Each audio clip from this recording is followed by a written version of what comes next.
गोदावरी गंगा को नमन। यह इस समूचे महाकुंभ पर्व की प्रगट आस्था को नमन। हमारे हृदय सम्राट पूज्यपाद महाराज श्री, जो संपूर्ण श्री गुरु काशनी कुंभ मेला शिविर के प्राण हैं और हम सबकी आस्था के केंद्र हैं, मुझे महाराज श्री के प्रति हृदय से वंदन। योग शिविर का आज तृतीय दिवस, मंगलमयी सुप्रभात। और इस मंगलमयी सुप्रभात को एक स्वस्थ, जागरूक, मंगलमय जीवन के का मजबूत आधार देने के लिए यह योग शिविर हमारे परम आदरणीय योग को समूचे विश्व में एक नया आयाम देने वाले, एक नई प्रेरणा बनाने वाले पूज्य योग ऋषि स्वामी रामदेव जी महाराज की पावन सन्निधि और आज इस तीसरे दिवस के योग शिविर को दीप प्रागट्य, दीप प्रज्वलन के साथ शुभारंभ करने के लिए हमारे पंचायती बड़ा अखाड़ा उदासीन के बहुत कर्मठ, बहुत संकल्पित महंत परम आदरणीय महंत रघुमुनि जी महाराज की पावन उपस्थिति यहाँ हुई है। उन्हीं से निवेदन कि पूज्य महाराज श्री की सन्निधि में आज के तृतीय दिवस के योग शिविर का शुभारंभ दीप प्रज्वलन के साथ करने की कृपा करें।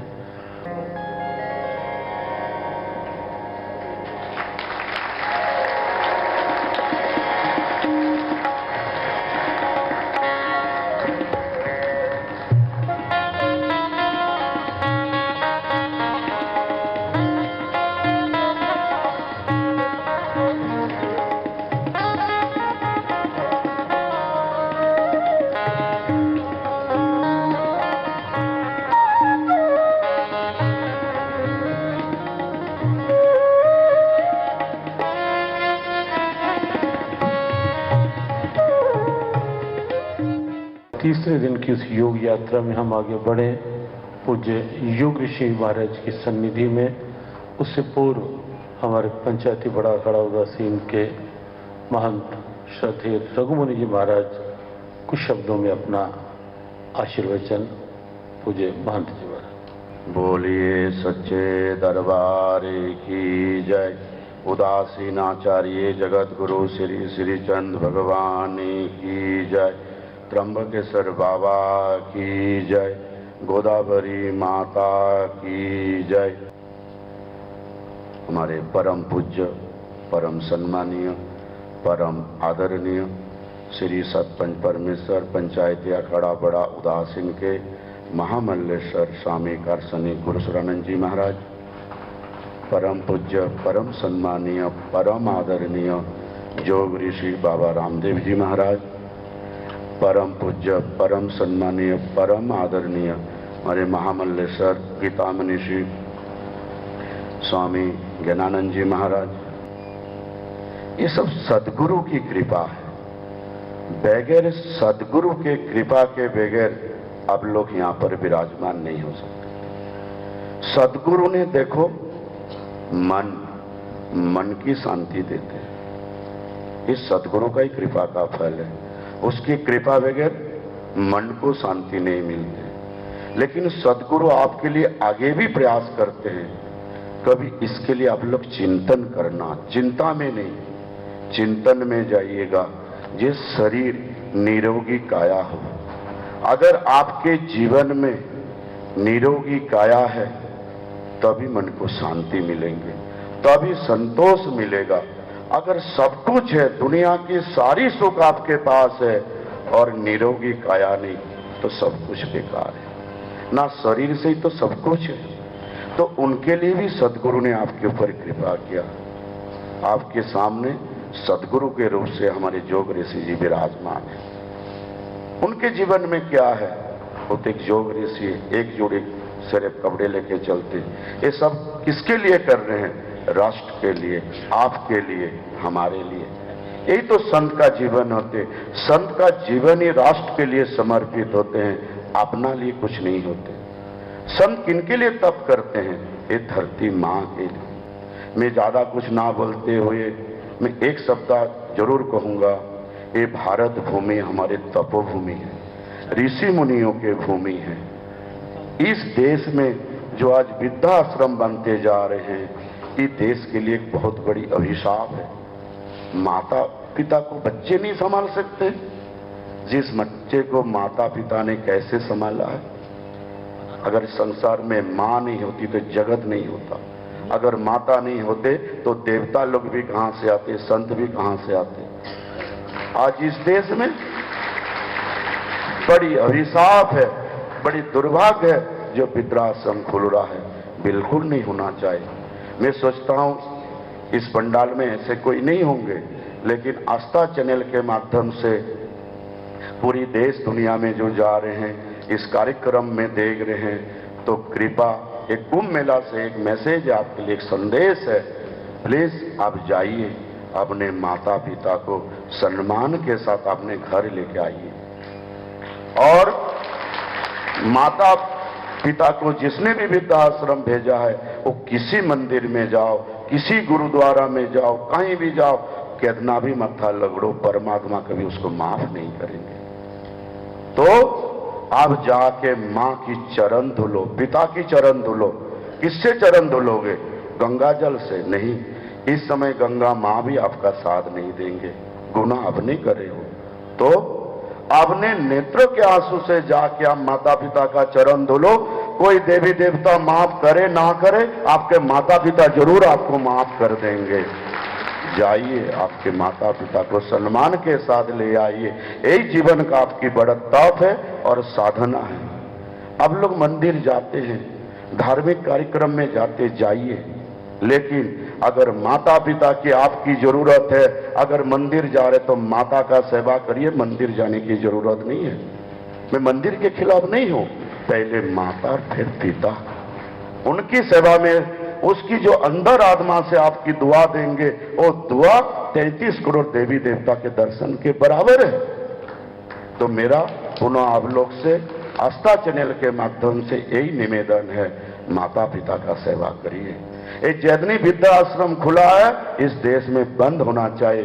बंद का मतलब घर में माता पिता का सेवा होना चाहिए। यही मेरा एक आज संदेश है। मैं ज्यादा ना कहते हुए पुनः आप लोग के लिए त्र्यंबकेश्वर बाबा के चरणों में प्रार्थना करता हूं, आप लोग के परिवार में सुख और शांति बना रहे, शरीर निरोग रहे और परम पिता परमेश्वर सदगुरु का कृपा आपके ऊपर हमेशा इस तरह से अमृत की वर्षा होते रहे। मैं इसी के साथ ही अपने वाणी को विराम देता हूं। ओम शांति शांति शांति। एक बार पूज्य महाराज श्री राजेंद्र दास जी महाराज जी का सबकी ओर से बहुत बहुत अभिनंदन है।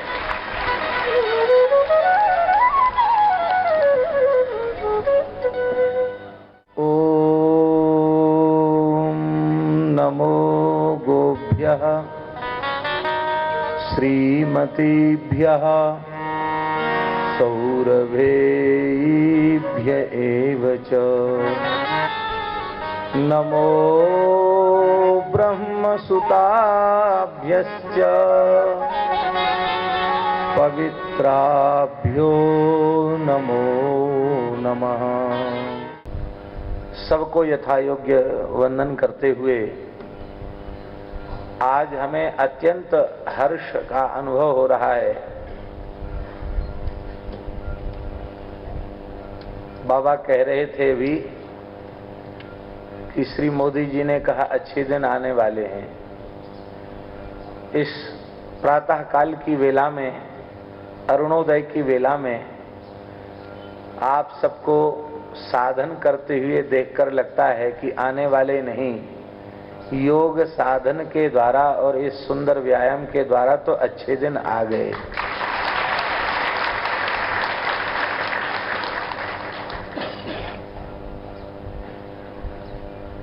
जब तक भारतवर्ष की पवित्र धरती जो गोमय गोमूत्र से सिंचित हुआ करती थी, गोखुर रज से पुनीत हुआ करती थी, गायों के रंभण का स्वर जहां गूंजता था, दधि मंथन का शब्द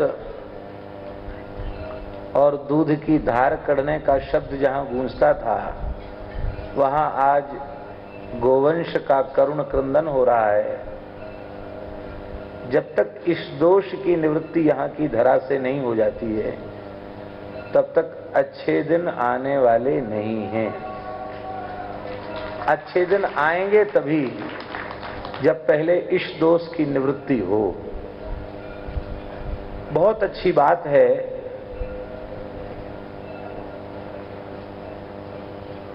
इस समय राष्ट्र को एक सहृदय, साधु हृदय, राष्ट्रभक्त और राष्ट्रहित का ईमानदारी से चिंतन करने वाला शासक प्राप्त है।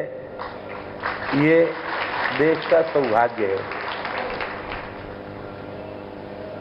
और पूज्य बाबा का वरदहस्त है। सभी संतों की कृपा है। कहने में थोड़ा संकोच भी होता है, लेकिन फिर भी कह देते हैं, वर्तमान युग के चंद्रगुप्त यदि मोदी जी हैं तो उनके गुरु चाणक्य हमारे पूज्य बाबा हैं।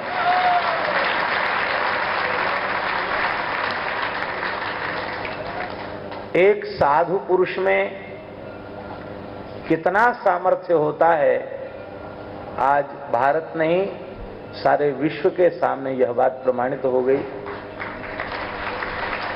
उसका कारण यही है कि साधु के पास न अपना बल होता, न अपनी बुद्धि होती, न अपनी शक्ति होती। सर्वशक्तिमान सर्वेश्वर के चरणों में जो उसका संपूर्ण समर्पण होता है, उस समर्पण के प्रभाव से परमात्मा अपनी संपूर्ण शक्ति अपने संतों में अवतरित कर देते हैं। इतनी ऊंचाई पर पहुंचने के बाद इतनी सहजता, इतनी सरलता, इतनी विनम्रता, निश्चित ये भगवान की अहेतु की कृपा है और गुरुजनों का कृपा प्रसाद है। आज बाबा ने कितनी सुंदर बात कही कि गुरुकुल में अध्ययन काल में 4 घंटे नित्य गो सेवा करते थे। वो गो सेवा का प्रभाव आज सारा विश्व इस रूप में देख रहा है। आज यह एक भारतवर्ष की विशिष्टतम विभूति, जिन्हें हम याज्ञवल्क्य कल्प कहें अथवा वशिष्ठ कल्प कहें, ऐसे पूज्य श्री महाराज जी, जिनका व्यवहार और जिनका अध्यात्म अपने सर्वोच्च शिखर पर प्रतिष्ठित है, जिनकी प्रत्येक क्रिया हम सबके लिए आदर्श है, शिक्षा ग्रहण करने योग्य है, और हम सबका सौभाग्य है कि महाराज जी का अभिभावकत्व हम सबको प्राप्त है।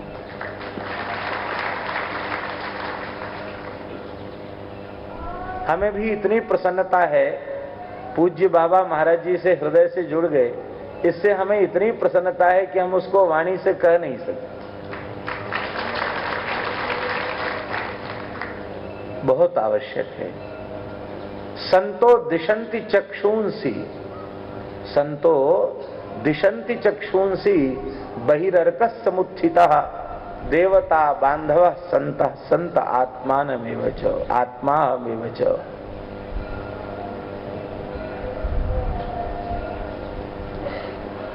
पूज्य श्री कृष्ण कृपा धाम वाले महाराज जी उनके पावन निर्देशन में बड़ी सहजता, बड़ी सरलता, बड़ी सौम्यता पूर्वक श्री कार्ष्णिक कुंभ मेला शिविर में संपूर्ण आयोजन समाजित हो रहे हैं।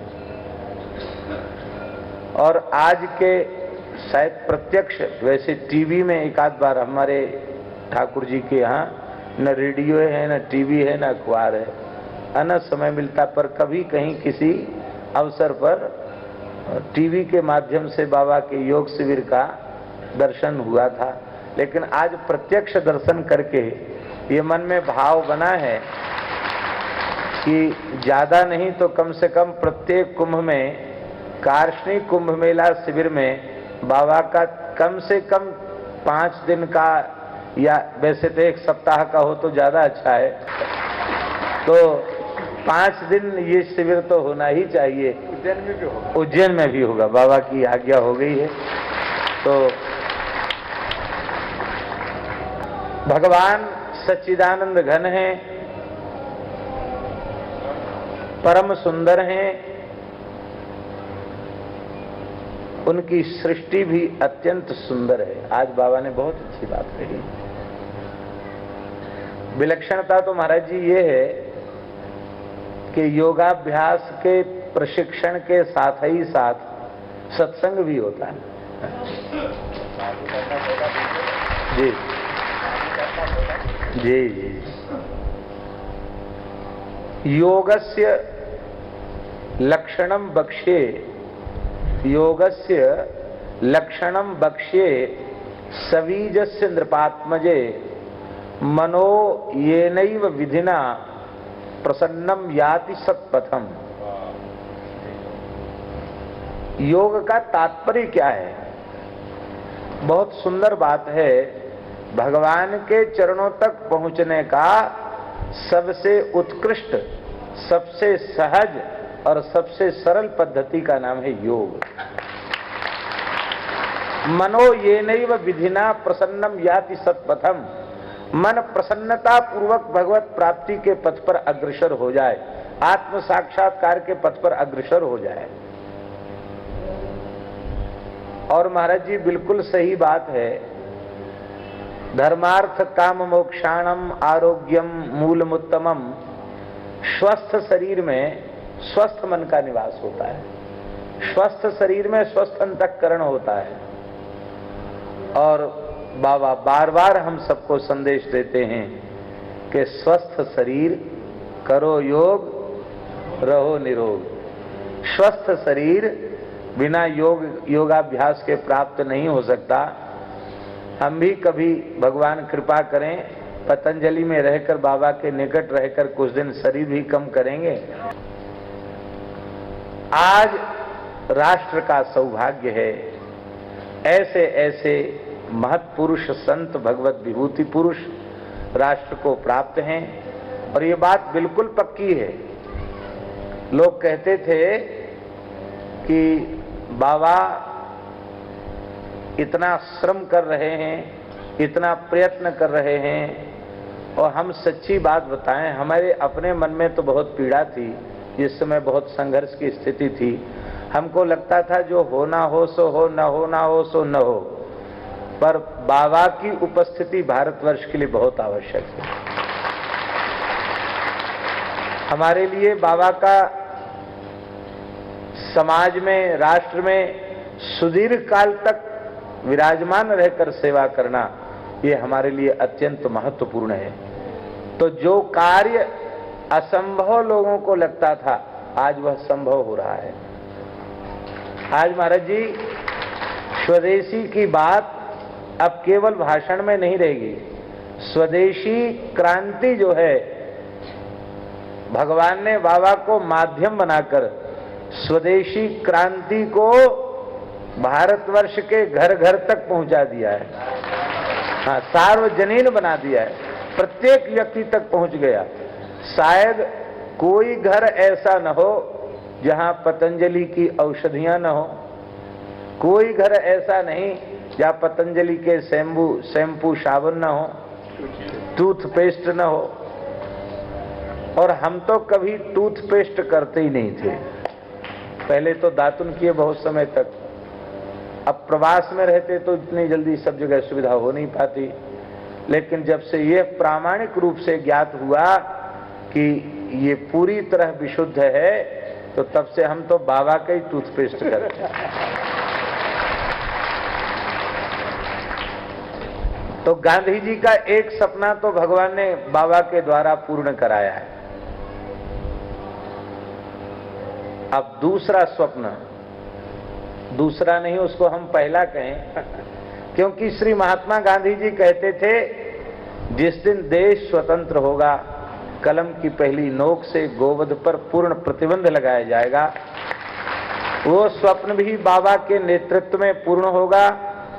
हम समर्पित भाव से बाबा की सेवा करने के लिए तैयार हैं, और हमने पूछा तो नहीं है, लेकिन इतना प्रेम पूर्ण अधिकार पथमेड़ा महाराज जी पर भी रखते हैं। और इन पूज्य महापुरुषों के चरणों में भी निवेदन है, बाबा सन्नद्ध हो जाएंगे, सन्नद्ध तो है ही हैं, लेकिन जिस दिन बाबा गोरक्षा के लिए उठकर खड़े हो जाएंगे, दास भी, पथमेड़ा महाराज जी भी, और संपूर्ण संत समाज, श्री कृष्ण कृपा धाम वाले महाराज जी, श्री रमणती वाले महाराज जी, और संपूर्ण राष्ट्र उस समय बाबा के साथ खड़ा होगा। और वह दिन दूर नहीं होगा जब भारतवर्ष की धरती से गोवध का कलंक दूर हो जाएगा। हम लोग बहुत आशान्वित हैं, आशावादी हैं। हमारा दर्शन ही आशावादी है, निराशावादी दर्शन नहीं है। भगवान त्र्यंबकेश्वर से प्रार्थना करते हैं कि राष्ट्र के सेवक, राष्ट्र के उन्नायक, राष्ट्र के हित का चिंतन करने वाले वर्तमान प्रधानमंत्री, उन्होंने चुनाव के पूर्व भाषणों में जो कुछ कहा था, भगवान त्र्यंबकेश्वर उसे इन्हीं 5 वर्षों में पूर्ण कर दें। ऐसी हम भगवान त्र्यंबकेश्वर के चरणों में प्रार्थना करते हैं। गाय हिंदू वैदिक सनातन संस्कृति की गरिमा है, महिमा है, उसके संरक्षण की हमारी पद्धति में आवश्यकता है। इतना नहीं है, संपूर्ण मानव जाति के संरक्षण के लिए गोवंश का सुरक्षित होना, संरक्षित होना अत्यंत आवश्यक है, चाहे वो किसी भी मत का अनुयायी क्यों न हो। और यदि हम खुलकर के कहें तो संपूर्ण परमात्मा की बनाई हुई चेतन अचेतन प्रकृति के संरक्षण के लिए भी गोवंश का संरक्षण अत्यंत आवश्यक है। देखिए, गाय की सबसे बड़ी महिमा जो है वो यही है कि वह भूमि रापो नलो वायु खम मनो बुद्धि रेवच अहंकार इतियम में भिन्ना प्रकृति अष्टधा। इस अष्टधा प्रकृति में पृथ्वी जल तेज वायु आकाश जो स्थूल प्रकृति है, इसे तो गाय शुद्ध बनाती ही है। बहुत ऊंची बात यह है कि सूक्ष्म प्रकृति में विकार आने पर स्थूल प्रकृति विकार युक्त होती है। मन बुद्धि और अहंकार के विकृत होने पर ऐसे विकार युक्त मनुष्य वो परमात्मा की बनाई हुई प्रकृति को विषयुक्त बनाता है, उसका क्षरण करता है, उसका विनाश करता है। तो गाय की बड़ी महिमा यह है कि वो स्थूल प्रकृति का शोधन तो करती ही है, मन बुद्धि और अहंकार को भी शुद्ध करती है। ये गाय की बड़ी प्रकृति है। हम इन्हीं शब्दों के साथ पूज्य बाबा के चरणों में, श्री महाराज जी के चरणों में, सभी पूज्य श्री कृष्ण कृपा धाम वाले महाराज जी के चरणों में, सभी ब्राह्मणों के यतियों के चरणों में भगवत भाव से वंदन करते हुए अपनी वाणी को भगवान के चरणों में विराम देते हैं।